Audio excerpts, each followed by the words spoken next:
Good morning, Marijuana Nation. It's Wednesday, November 22nd, 2017, and you're tuned in to episode 379 of Marijuana Today Daily. I'm your host, Shay Gunther, and I'll be walking you through today's marijuana news and headlines. As always, we have a full and busy day of cannabis news in our hands, so let's jump right into it. Before we jump into the news, though, I need to make a quick correction about a story from yesterday's show. While reporting on a headline about New Jersey State Senator Ronald Rice, who serves as the chair of the New Jersey Legislative Black Caucus and who announced plans for a series of public hearings on the wisdom of legalizing adult use, I mistakenly opened the piece by saying that this story took place in Maryland instead of New Jersey. I apologize for the mistake and thank listener Allison for catching the error and sending me a note about it. Our top story of the day is a piece by Bruce Barcott over at Leafly that looks at the recently announced decision to step down by Rob Campea, founder and executive director of activist group Marijuana Policy Project, or MPP as they're more commonly known. Campea has been a well-known figure in drug policy reform since he started up MPP back in the mid-90s, and as Bruce picked up, was the center of a fairly well-publicized sexual harassment scandal back in 2010 that saw him take a 3-month leave of absence before stepping back in to lead the organization. Yesterday, news broke that Campea was stepping down as director of MPP, with the official reasoning given that he was going to focus on other projects. I should lay out a quick disclosure here in that my friend Troy Dayton, who's an infrequent regular on our weekly podcast, Marijuana Today, is on the board of MPP and was quoted in their announcement of Campea's retirement. Swing over to Bruce's piece on Leafly for the full read here. The Canadian federal government just released a set of proposed rules and regulations for their adult use legalization program set to roll out sometime next summer. Yesterday, Federal Health Minister Jeanette Petitpas-Taylor announced the release of the proposal along with a request for comments from the public, posting the entire 75 pages of proposed rules on its website. This is definitely one of those stories that you need to click over to read, especially if you're involved in the Canadian market. The government says they will accept public comment on the plan through January 20th. On the highest level, the proposal focuses on 6 main areas to regulate, tackling licensing and permits, security issues, seed-to-sale tracking, the different kinds of cannabis products allowed, packaging and labeling, and the medical use of marijuana. Open up the CBC's story to find a link where you can dive into the rules yourself and leave your thoughts for the government, assuming you're a Canadian citizen.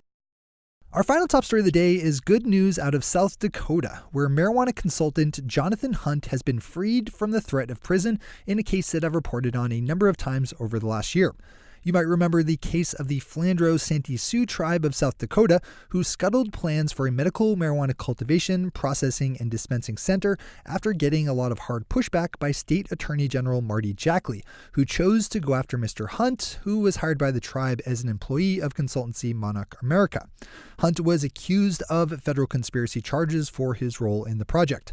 Yesterday, a judge ruled in such a way that Mr. Hunt will walk away from the charges after paying a $500 fine and $100 in court fees. Those are our top stories for today. It's time for Marijuana Today Daily Headlines Blitz. Before we blitz on in headlines, let's quickly thank our sponsor, the MJ Today Media Century Club, which is happy to welcome its newest member, Arnaud from the Blink Group, which is a New York City-based incubator focused on vaporization technology that you can learn more about over at theblinkgroup.com, with Blink spelled B-L-I-N-C, theblinkgroup.com. Joining the Century Club is one of the smartest moves you can make in legal marijuana marketing because for every $100 that you give in support every month, you get $200 a month back in ad credits that roll over month to month and never expire. If you think your legal cannabis business will take advantage of reaching our best in industry audience at some point in the future, you really need to start banking those free ad credits now. To join the Century Club and get your $100 a month in free ad credit, you just need to swing over to our website at mjtodaydaily.com and find that big blue button at the top of the page that says Become a Patron. Sign up at the $100 a month level and higher, and zoop, you're in the club.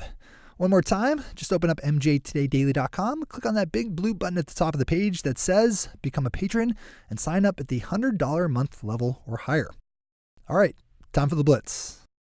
Jumping back up north to Canada for a headline, we have news that that country's agency in charge of compiling and sharing statistics about the nation will start to include the economic impacts of marijuana, including it both now while it's still technically illegal, as well as when it transitions into being a fully legal product sometime next year.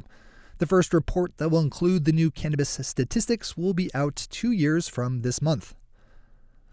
The Florida Department of Health just issued a cease and desist letter to a licensed medical marijuana company ordering them to stop selling unapproved vape pens.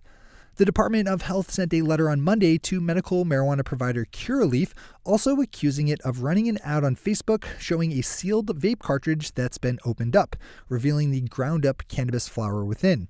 Florida law prohibits patients from smoking their cannabis, so dispensaries are supposed to package their flower in a way that makes it hard to do anything but vaporize it. Dan Adams over at the Boston Globe has a good piece up looking at the efforts underway in Massachusetts to write a draft proposal of rules and regulations for their adult-use commercial system. Yesterday, the commission announced that it would have that first draft ready by December 29th, with a deadline of March 15th for presenting the final version to the state. Companies will be able to start applying for adult use business licenses by April 1st, with the first sales set to happen sometime in July. I should probably drop another quick disclosure here in that Shalene Title, one of the 5 members of the Massachusetts Cannabis Commission, is a friend of mine and an on-hiatus regular on our weekly show, Marijuana Today. Indiana's Attorney General just announced that CBD oil is illegal in his state except for those with certain kinds of epileptic seizures. Attorney General Curtis Hill released an official advisory opinion yesterday that said that because CBD oil was derived from marijuana, it was considered a Schedule I substance.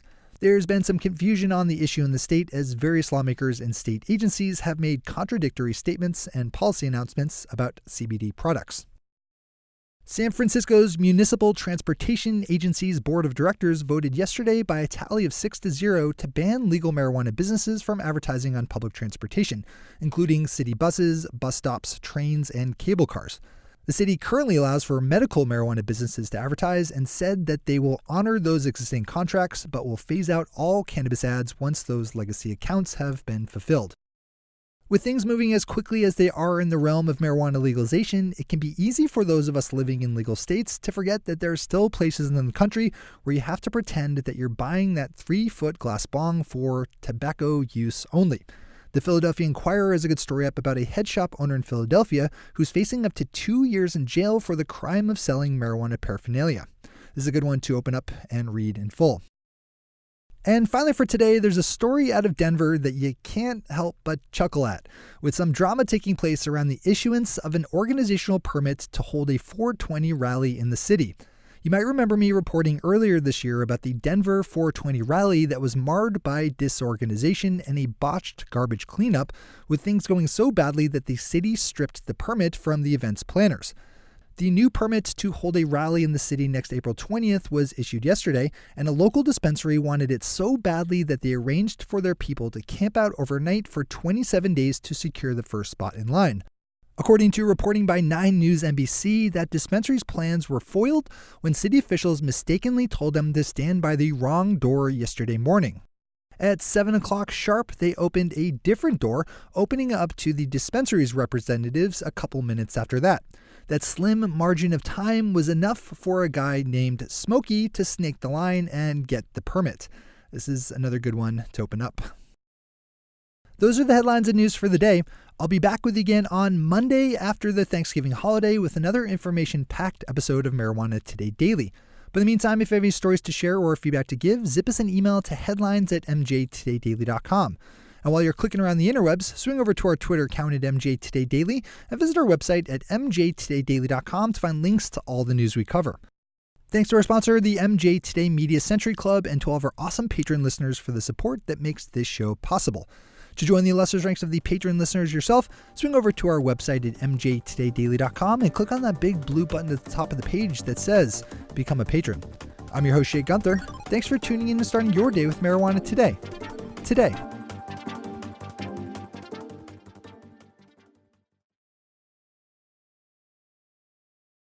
One take, Shay. One take.